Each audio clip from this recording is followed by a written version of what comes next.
I have not burned sage in a video in so long. I used to do it all the time. I feel like we need it. We need it right now. Here we are in one of the biggest weeks of 2025. I'm gonna ring the bell too. Just 3 times.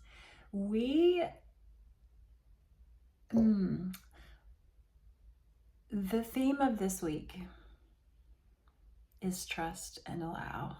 Just trust and allow that every single thing up to this point has put you in the exact position for eclipse season to begin. I know a lot of you have been working really hard on yourself and also just in the process of release. And this week is all about trusting and allowing the release to happen. It's really important during an eclipse opener with this full moon in Virgo and that happens on the 14th, to allow what is to be revealed to you. Allow it to come. Trust that it is for your highest good. So we have a lot happening this week. Starting tomorrow, we are already in Venus retrograde, but tomorrow Venus conjuncts Mercury, and with it being in retrograde, Venus that is, and Mercury about to be in retrograde, there's this really pivotal place holder in tomorrow's energy of, it's an opener. It's an opener to the conversations that are to come around love, around relationships, passion, beauty, money, all things Venus. It's an opener to a discussion on how to get things moving and evolving in a much healthier way over the next 6 months. And definitely you're going to see profound changes in those realms by the time we get to May. So yes, tomorrow Venus conjunct Mercury is an opener into that realm. It will give you little signs and symbols and conversations and little seed pods of what's to come. So pay attention. And then midweek we have the Sun conjunct Saturn, which is like, oh shit. It's kind of it's a huge awakening. It's a huge jarring of the foundations within you around what you have to be disciplined on, what you have to set your boundaries on, and how to be strong. Doesn't mean you have to necessarily enact that strength and boundaries, because you might not be fully in a place to do that yet, but there's a very stark and possibly alarming realization around what you need to be doing differently moving forward. And because we are in Venus retrograde, it could very well have to do with love and all things Venus. Okay, the 14th, we have the full moon lunar eclipse in Virgo.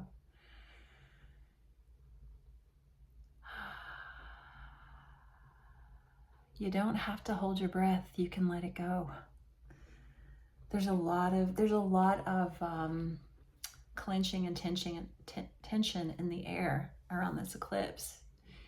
But a full moon eclipse is all about release, trusting, allowing. I got a new deck yesterday. Look at these shiny, beautiful gold edges. I love it. I am all about the golden everything. And something really, it's hard for me to find a deck that I really love. I'm kind of a traditionalist. When I find a deck, I just use it all the time.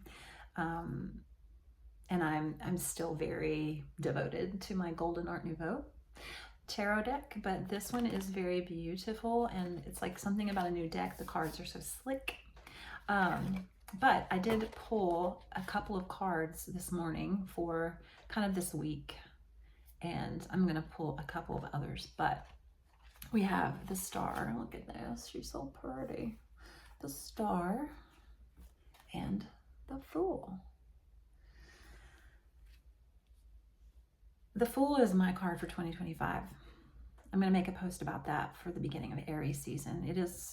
It does represent Aries for me, but overall it is the card for 2025, and this is the year, and I see it happening in so many people's lives, and my life is included in this. This is the year to take a risk. To take a risk for what you've always wanted, what you feel called to do, what you're passionate about, for the changes that you need to make. The Fool it embodies bravery, courage to the degree that just goes beyond scaring the crap out of you. It's just like, what can I not keep putting off? Like there's this understanding with the Fool that I am not here forever. This life is such a slither of my existence, such a slither of my experience here on earth. So in this particular way, in this form that I'm in this life that I am living, in this present moment, what am I being called to do? And how am I going to make that happen? The Fool encourages us all this year to take a huge risk in the name of our passions, in the name of love, in the name of helping others. And then the Star, this new full energy, the Star is all about what is healing, what is going to heal and transform your life. The Star she's the aspect of healing that comes after a huge tower moment in your life, where your whole perception of who you are and what you've been doing with your life just does not fit anymore. And in fact, it's like it's gone.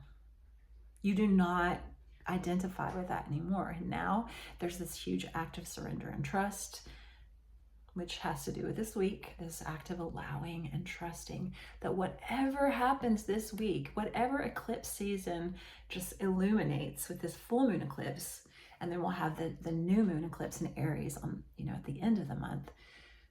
Whatever happens by the end of this week, whatever feelings that come up, whatever big revelations personally or maybe even externally that come up, whatever's happening in the world, it mirrors what's happening within. Whatever happens this week, I encourage you to trust and allow that there is something beautiful being alchemized for you. No matter what it looks like, no matter how it shows up to begin with, you have to trust and allow. That's the energy of eclipse season. Trusting that there's this beautiful, the Fool and the Star together, this beautiful transformation and new beginning that is calling to you. And it's not here yet. It's not here yet. It's been lining up for a really long time, and it's been amplifying over the past couple of years with intensity. So this deep inner calling of I don't really know exactly what the path is for me, but I do know that I'm different, and I can't do things the way that I used to do them anymore, and I don't want to, and I'm not supposed to. And yeah, there's a lot of passionate energy here. Okay, we'll get 3 more cards on this week. See what else comes out. Gosh, new deck. Ace of Swords. Truth.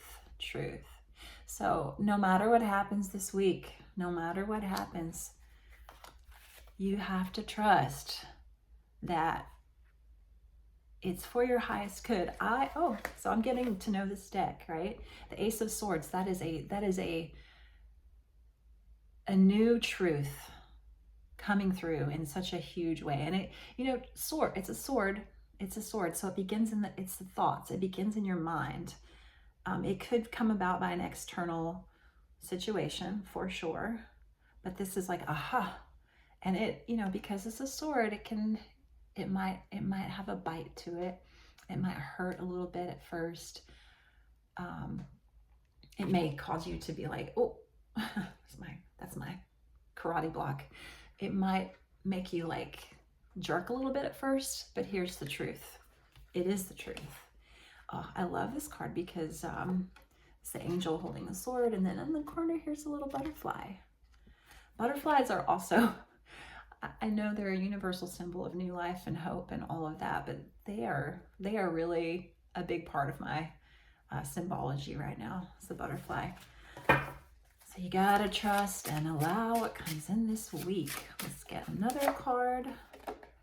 The Hierophant. Well, hey, this is creating a brand new structure in your life. Also, this is a deep devotion to your faith system, trust and allow. This is also the major arcana for the sign of Taurus. So if you are a Taurus out there, you know, this may be a really big moment of truth for you this week. This is a personal truth. Any ace is always like deeply personal. It's like, yes, deeply personal. But the Hierophant, that is very structured systems. Like it can be the government, religion, you know, family, can be tradition. So a new, very clear, I mean, an eclipse, a lunar eclipse in Virgo, yeah, there could be a lot of clarity around like, wait, this is not true for me. All those traditions and religious beliefs and government trusts that I used to have, you're seeing something different. And then we have the Ten of Cups. Oh, I love that. I love that. I'm going to say the Ten of Cups, that is like emotional fulfillment, the road to complete, I call this my utopia card, but it's like, you know, this is you finding true meaning in your life through community, through your love relationships, through family. There is a disruption this week. There's a disruption. It's a truth that probably you've known a while, but you haven't wanted to fully embrace and apply it, you know. It's like we can see the truth of a situation for a really long time. And by a situation, it could be your whole life, you know, connected back to this Fool and this star combo. It's like you could harbor the truth of who you are for a really long time before you have the courage to apply that wisdom directly to your life and make profound changes. I mean, I can see why. I mean, I understand why we all do that, why we wait so long to take a leap of faith, to be the fool. I mean, we're afraid of what people are going to think of us. We're afraid in general. We're afraid of, yeah, what other people will think. This is a disruption. This week is a disruption to a structure that has just really brought you a lot of safety in your life. And it's like, well, where is that getting you? Are you happy? Are you happy?